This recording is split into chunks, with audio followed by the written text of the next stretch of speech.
Hello students, welcome to banking नगरी। I hope आप सभी अच्छे होंगे और अच्छे से पढ़ रहे होंगे। आरआरबी, क्लर्क और पीओ की अच्छे से तैयारी आपकी चल रही होगी। ये वीडियो उनके लिए है जिनको करंट अफेयर्स से प्रॉब्लम हो रही है, स्पेशली उनके लिए जिन्होंने अभी तैयारी स्टार्ट करी है या जिनको ये कंफर्म नहीं हो पा रहा कि करंट अफेयर्स उनको एक्चुअल में कब से पढ़ना स्टार्ट करना है और एटलीस्ट कितने महीनों का पढ़ के जाना है। देखो, अगर मैं स्पेसिफिक बैंकिंग एग्जाम्स को फोकस करते हुए बताऊं तो आपके मेजरली क्वेश्चंस 6 महीने के पूछे जाते हैं, लास्ट 6 मंथ्स के। और वो कब से मैं बता रहा हूँ, मान के चलो आपका आज मेंस का एग्जाम है तो पिछले 6 महीनों के आपको पढ़ के जाने हैं। पहली बात तो ये हो गई। अब 80% ऑफ द करंट अफेयर्स आपके लास्ट 3 महीनों से आते हैं और सबसे ज़्यादा आखिरी के 2 महीनों से आते हैं। बट आपको पढ़ के पूरे 6 महीने के जाने हैं, क्योंकि करंट अफेयर्स एक ऐसा पोर्शन है आपके एग्जाम में जिसमें मैं हमेशा से कहता हूँ कि पेपर आपका लीक है। ऑलरेडी आपको पता है कि कौन से क्वेश्चंस आपको पढ़ के जाने हैं और कौन से क्वेश्चंस पेपर में आने वाले हैं। बस चैलेंजिंग क्या हो जाता है कि पेपर में अगर 10 क्वेश्चन आने हैं तो आपको 10,000 पढ़ के जाने हैं। इतना फ़र्क पड़ जाता है रियल एग्जाम में और प्रिपरेशन में। ठीक है, तो पहला शॉर्ट पॉइंट ये हो गया कि लास्ट 6 मंथ्स के करंट अफेयर्स आपको पढ़ने हैं। अब सेकंड पॉइंट ये कि अभी किसी बच्चे ने अगर तैयारी स्टार्ट करी है या मान के चलो 2 महीने हो गए तैयारी स्टार्ट किए, तो उसको करंट अफेयर्स कब से पढ़ना स्टार्ट करना है अगर वो नेक्स्ट ईयर के बैंकिंग एग्जाम्स को टारगेट कर रहा है। तो देखो, पहली बात तो मान के चलो आपके पास अभी 1 साल है। अगर आप नेक्स्ट ईयर को टारगेट कर रहे हो किसी भी बैंकिंग एग्जाम के फॉर्म भरने के लिए, आपके पास 1 साल का टाइम है।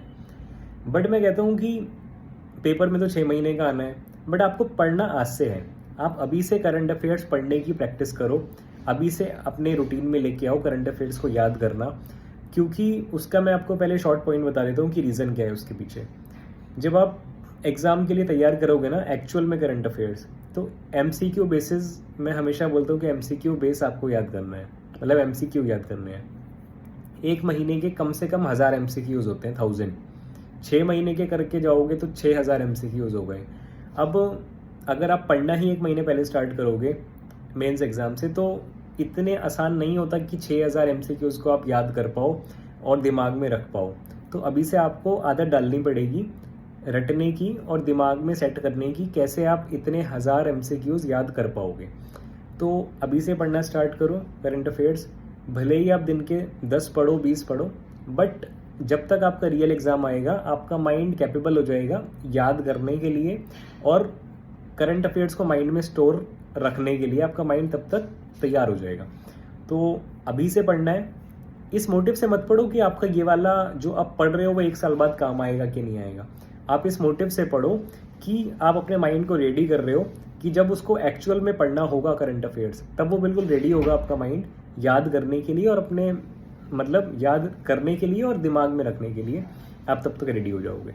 ठीक है, तो दोबारा से मैं वाइंड अप करते हुए दोबारा से समराइज कर देता हूँ। पहला पॉइंट कि लास्ट 6 मंथ से करंट अफेयर्स आते हैं, इतना तो आपको करके जाना ही जाना है। और एडिशन करो तो 7 महीने कर लो, 8 महीने कर लो, जितना करो उतना कम है, but minimum 6 months.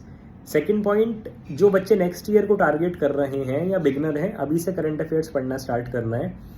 Video form भी कर सकते हो और एमसीक्यू फॉर्म में तो करना ही करना है, उससे बेस्ट कुछ नहीं है। और अभी से करने का मेन फ़ायदा है कि जब तक एग्ज़ाम आएगा आप तब तक रेडी हो जाओगे याद करने के लिए। ठीक है, so this was short video regarding current affairs. काफ़ी सारी क्वेरीज आ रही थी इसके रिगार्डिंग। बाकी कोई डाउट है तो कमेंट्स में बताना। I definitely make a video on that particular topic. Bye bye, have a good day.